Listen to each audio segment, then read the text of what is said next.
eng arzon Vodiy kanalimizda arzon narxda Tracker avtomashinamiz keldi. 2025-yil Redline paysasi.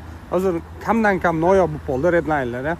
Tiniq va ideal holatdagisi. Ko'rishni to'rtta archivalolar ham zo'r holatda turibdi. 5 kilchoda o'siblar ham bor, salonlar ham o'ta tiniq ekan. 2025-yil bor yo'g'i 18000 kilometr yurgan archivlar tiniq holatda.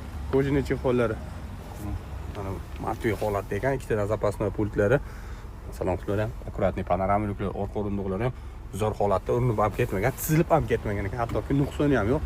O'zbekda qirilgan, silgan nuqson joyini ham ko'rmadim. Kraskalari ham top-toza, orqasiga qalampir chiroqlarga chiqib qo'yishgan ekan. Motor ходовойlarda umuman ishlar yo'q. Libo dokument bo'laverar ekan egalarda, oldilariga RS abrishovkalarni qo'ydirib qo'yishgan ekan. Tayyor Redline benzinda. Bu mashinamizga Gendalian safon xohlagan hujjat bo'ladi. Eng arzon Vodiy kanalida mashinamiz bo'ladigan narxi $18350 ga beraveramiz ma'lumotchi mashina Namangan shahri.